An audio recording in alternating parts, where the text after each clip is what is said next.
ठाकरेंनी ध्यानात घ्यावे, वेदांत ग्रुपसुद्धा सुप्रीम कोर्टात.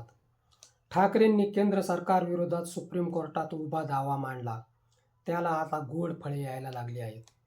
वेदांत ग्रुपवाले सुद्धा सरकार लोकशाही विरोधी काम करते म्हणून सुप्रीम कोर्टात गेले. त्यांना शिवसेनेच्या केसचाच आधार आहे.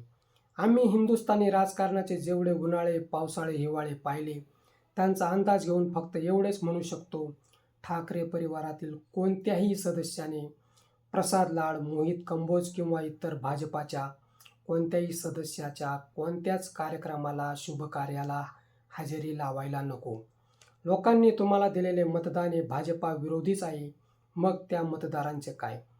कार्यक्रम तुम्हा नेत्यांनाच आहेत काय? लोकांनी आपल्या कार्यक्रमांचे विसर्जन केले काय?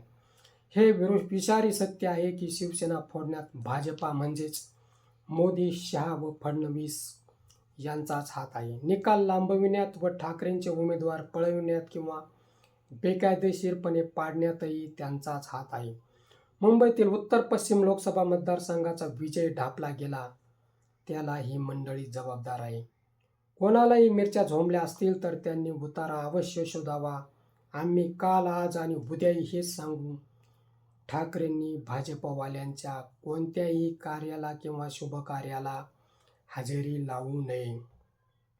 त्याने मतदारांच्यात वेगळा संदेश जातो. ठाकरेंच्या लढाईवरच राज्यघटना, संविधान, सार्वभौमत्व आणि लोकशाही जिवंत आहे किंवा मेली याचा सुप्रीम कोर्टात निकाल लागणार आहे. मित्र, आम्ही आपल्या देशाला हिंदुस्थान यासाठीच म्हणतो आहोत की आम्ही ठाकरेंच्या पाठीमागे ठामपणे उभे आहोत. फुटलेलो तुटलेलो नक्कीच नाही. फुटलेलो तुटलेलो असतो तर बाळासाहेबांच्या प्रतिमेसमोर सुद्धा आम्हाला हिंदुस्थान म्हणण्याची शरम वाटली असती आणि आमची मान शरमेने खाली गेली असती. बाळासाहेब आणि ठाकरे हे हिंदुस्थानची शान, मुंबईचा मान आणि मराठी माणसाचा अभिमान आहे. मित्र, हा व्हिडिओ कसा वाटला ते कमेंट बॉक्समध्ये सांगा व ॲक्शन मराठी चॅनलला सबस्क्राईब करा.